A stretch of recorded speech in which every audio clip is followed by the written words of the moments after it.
आज हम बात करने वाले हैं इंटरनेट की एक ऐसी अनसुलझी कहानी के बारे में, एक ऐसी परत जो होनी तो चाहिए थी पर है नहीं। कहाँ गायब हो गई वो परत? चलिए पता लगाते हैं। अब देखिए, कंप्यूटर नेटवर्किंग की दुनिया में ना दो बड़े मॉडल हैं। एक है ओएसआई मॉडल जो किताबों में पढ़ाया जाता है, इसमें है 7 लेयर्स, और दूसरा है टीसीपी/आईपी मॉडल जिस पर असल में पूरा इंटरनेट चलता है और इसमें है सिर्फ 5। तो भाई देखते ही समझ आ रहा है कि कुछ तो गड़बड़ है। 2 लेयर्स सीधी सीधी गायब हैं। तो सवाल यही उठता है, आखिर ये परतें गईं कहाँ? और सबसे जरूरी बात, क्या इनके ना होने से आज के इंटरनेट पर कोई फर्क पड़ता भी है? बस इसी रहस्य से आज पर्दा उठाएंगे।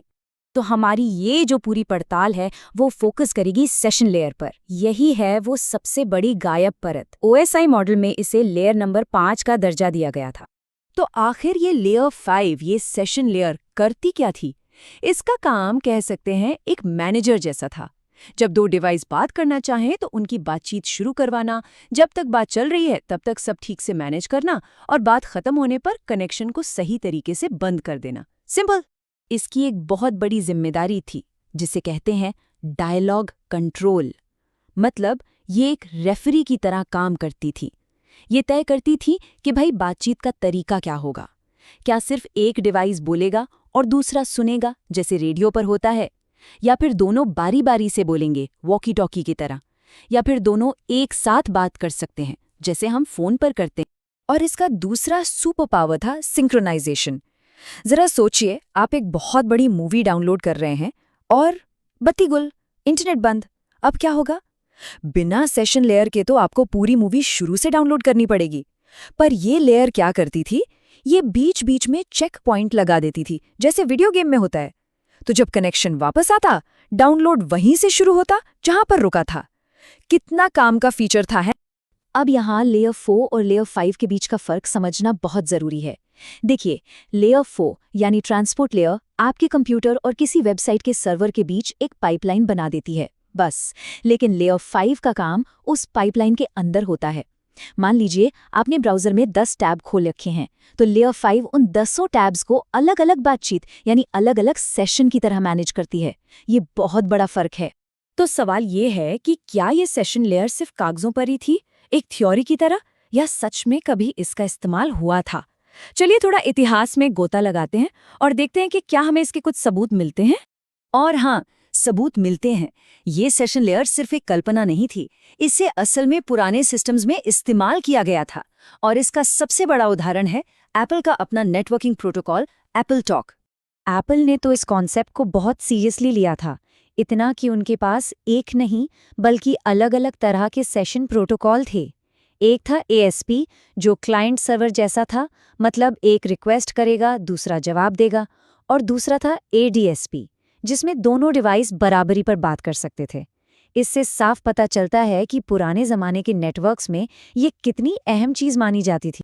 तो फिर सवाल वही है, अगर ये लेयर इतनी काम की थी और एप्पल जैसी कंपनियां इसे इस्तेमाल भी कर रही थी, तो फिर आज के इंटरनेट से ये गायब कैसे हो गई? चलिए अब इस गुत्थी को सुलझाते हैं। यही इस पूरी कहानी का सबसे बड़ा सवाल है। अगर सिंक्रोनाइजेशन जैसे ज़रूरी काम थे, तो टीसीपी/आईपी मॉडल जिसमें 2 लेयर्स कम है, उसमें ये काम कहाँ गए? उनका क्या हुआ? और जवाब बड़ा दिलचस्प है। सेशन लेयर असल में कभी गायब हुई ही नहीं, उसे बस तोड़कर दूसरी लेयर्स में बांट दिया गया। उसके काम इतने ज़रूरी थे कि उन्हें हटाया नहीं जा सकता था। तो टीसीपी/आईपी मॉडल, जो कि ज़्यादा प्रैक्टिकल था, उसने कहा कि एक पूरी लेयर बनाने की बजाय इसके कामों को ऊपर और नीचे वाली लेयर्स में एडजस्ट कर। तो हुआ ये कि जो बेसिक काम थे जैसे कनेक्शन बनाना और तोड़ना, वो दे दिए गए नीचे वाली लेयर यानी ट्रांसपोर्ट लेयर को, और जो ज़्यादा कॉम्प्लेक्स काम थे जैसे चेक पॉइंट्स बनाना या बातचीत के नियम तय करना, वो ऊपर वाली लेयर यानी एप्लीकेशन लेयर पर डाल दिए गए। इसका सीधा सीधा मतलब ये हुआ कि अब हर ऐप, चाहे वो आपका ब्राउज़र हो या कोई डाउनलोड मैनेजर, वो खुद ही अपने सेशन को मैनेज करने के लिए जिम्मेदार हो गया। लेकिन क्या ये फैसला सही था?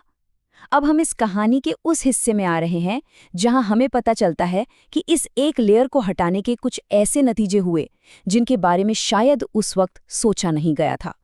देखिए, एक्सपर्ट्स का मानना है कि असली दिक्कत तब शुरू हुई जब एप्लीकेशंस को सीधे सीधे नेटवर्क के आईपी एड्रेस से बांध दिया गया। इसे टाइट कपलिंग कहते हैं और इसी की वजह से आज इंटरनेट में कई बड़ी बड़ी परेशानियां हैं। इस प्रॉब्लम को एक उदाहरण से समझते हैं। मान लीजिए आप एक वीडियो कॉल पर हैं। आपका ऐप सीधे सर्वर के एक खास आईपी एड्रेस से जुड़ा हुआ है। अब अगर उस आईपी एड्रेस तक पहुंचने वाले रास्ते में जरा सी भी गड़बड़ हुई तो क्या होगा? आपकी कॉल कट जाएगी, आपको फिर से कनेक्ट करना पड़ेगा। अगर एक सेशन लेयर होती तो वो शायद बीच में रहकर नेटवर्क की इस प्रॉब्लम को संभाल लेती और आपकी कॉल कटने से बच जाती। पर अब ऐसा नहीं होता और इसी वजह से हमें बहुत कॉम्प्लेक्स जुगाड़ करने पड़ते हैं जो इंटरनेट को और भी उलझा देते हैं। और इसका असर कोई छोटा मोटा नहीं है। पूरी दुनिया के इंटरनेट की जो एड्रेस बुक है, जिसे ग्लोबल रूटिंग टेबल कहते हैं, वो इसी वजह से बहुत ज़्यादा बड़ी और भारी हो गई है। हर नेटवर्क को कई कई रास्ते बताने पड़ते हैं कि मुझ तक यहाँ से भी पहुँच सकते हो और वहाँ से भी, सिर्फ इसलिए ताकि लोगों के ऐप सेशन न टूटें। और ये इंटरनेट के लिए एक बहुत बड़ी स्केलिंग प्रॉब्लम बन गई है। तो आखिर में हम उसी सवाल पर वापस आते हैं, क्या होता अगर वो सेशन लेयर गायब ना हुई होती? अगर हमारे पास एक ऐसी लेयर होती जो एप्लीकेशन और नेटवर्क की दिक्कतों के बीच एक दीवार की तरह खड़ी रहती, क्या हमारा इंटरनेट आज ज़्यादा मजबूत और बेहतर होता? ये एक ऐसा सवाल है जो आज भी बड़े बड़े नेटवर्क आर्किटेक्ट्स को सोचने पर मजबूर करता है और हमें याद दिलाता है कि टेक्नोलॉजी में लिए गए छोटे छोटे फैसले भी कितना बड़ा असर डाल सकते हैं।